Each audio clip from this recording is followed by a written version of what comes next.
Olá pessoal, sejam todos bem-vindos. Nesse vídeo nós vamos falar da análise contábil e fundamentalista da empresa Gerdau. Vamos falar sobre o balanço patrimonial, DRE e um pouquinho de fluxo de caixa, verificar como se o fluxo de caixa foi gerado por atividades operacionais, de investimentos ou de financiamentos. Começando aqui pelo balanço patrimonial da empresa, que é dividido aí entre ativo, passivo e patrimônio líquido. O ativo são os bens e direitos que a empresa tem a receber, ou seja, patrimonialmente é o caixa, contas a receber, o estoque, o ativo imobilizado da empresa. O ideal sempre que seja o maior volume financeiro, é o que ocorre aqui na Gerdau. E tem um passivo total, que é essa linha laranja, são as obrigações que ela tem a pagar com terceiros. Empréstimos, fornecedores, folha salarial, impostos. E a gente tem um patrimônio líquido que é o capital investido pelos sócios acionistas e onde é alocado o lucro acumulado. Onde, claro, tem uma parte que é de pago, de dividendos, mas tem uma parte que é alocada aí visando o reinvestimento da empresa. Então, quanto mais a empresa lucra, mais a tendência do patrimônio líquido é crescer, claro, com exceção quando é aplicado mais capital social, ou seja, mais aplicação dos sócios, mais aplicação de recursos dos sócios da empresa. Um ponto positivo que chama muita atenção desse balanço patrimonial é que a empresa ela está sendo mais financiada com recursos próprios, ou seja, de capital social, do que com passivo total. Ou seja, a empresa está dependendo menos de recursos de terceiros e dependendo mais de recursos próprios.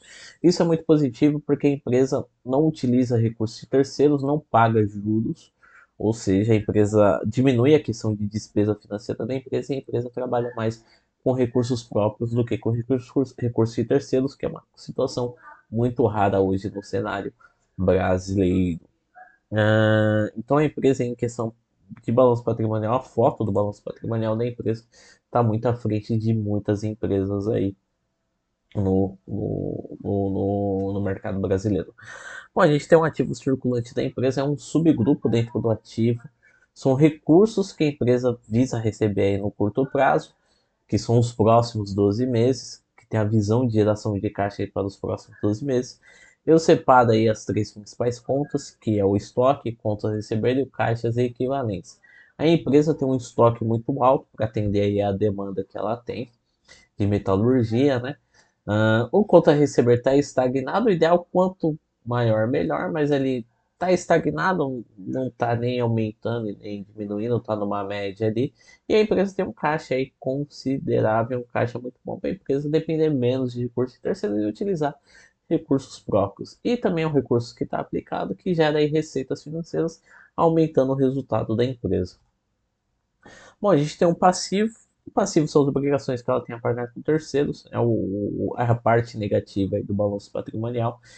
Eu desmembrei em duas partes, que é o passivo circulante e o passivo circulante e o passivo não circulante. O passivo circulante são as obrigações que ela tem a pagar no curto prazo. E o passivo não circulante são as dívidas que ela tem que pagar a longo prazo, acima de 12 meses.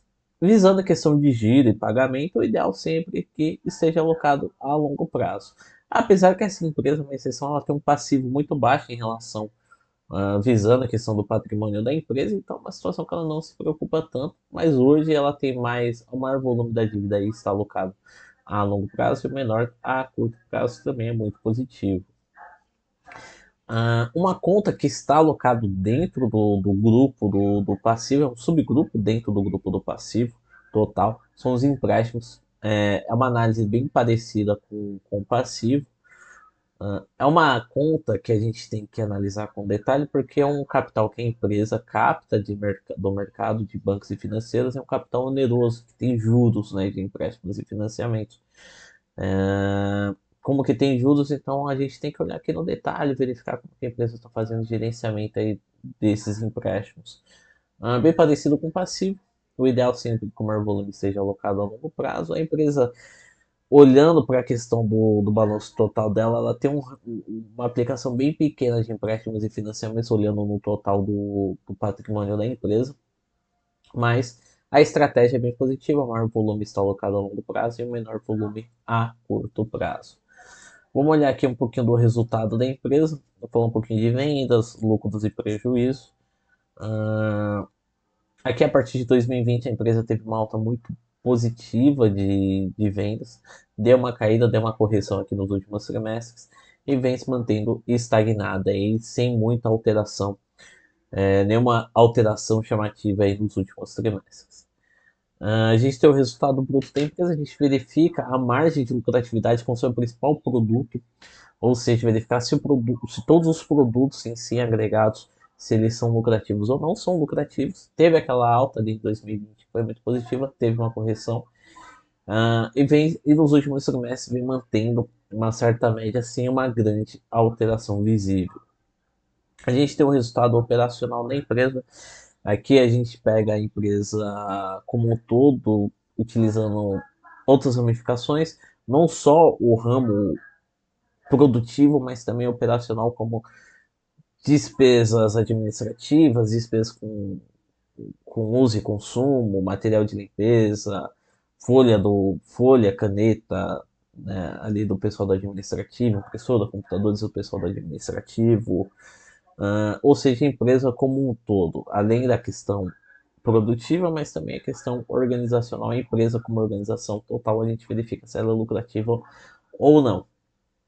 É lucrativa, teve alguns períodos de prejuízo, ela teve um lucro muito forte ali em 2020, teve uma correção forte, teve uma queda aí desse volume de resultado e vem se estagnando aí nos últimos trimestres, uma certa variação não tão chamativa igual os períodos anteriores.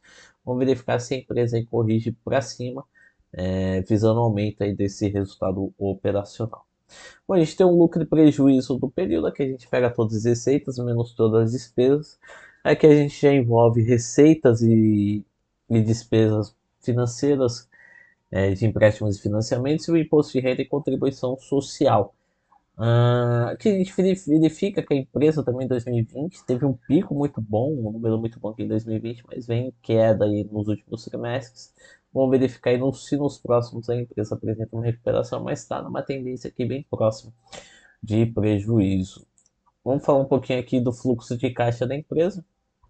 O fluxo de caixa é dividido em operacional, investimento e financiamento. O principal, os outros até pode ter consumir caixa, mas o ideal é que o operacional ele gere dinheiro.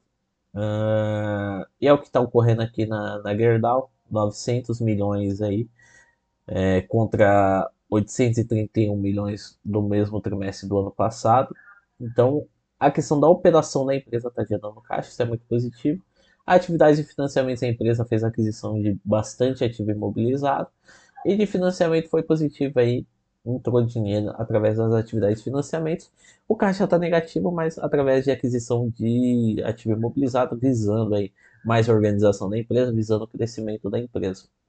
Mas a atividade operacional gerou dinheiro e é muito positivo. A única situação ruim, o patrimônio da empresa é muito bom, ela tem pouco passivo, mas a questão de resultado aqui não está muito legal. Vamos verificar aí o que ocorre aí nos próximos períodos. A questão da operação também da empresa está gerando dinheiro. Bom, pessoal, termina a análise aqui. Espero que vocês tenham gostado. Quem puder estar se inscrevendo no canal aí também já contribui demais para a continuidade do projeto.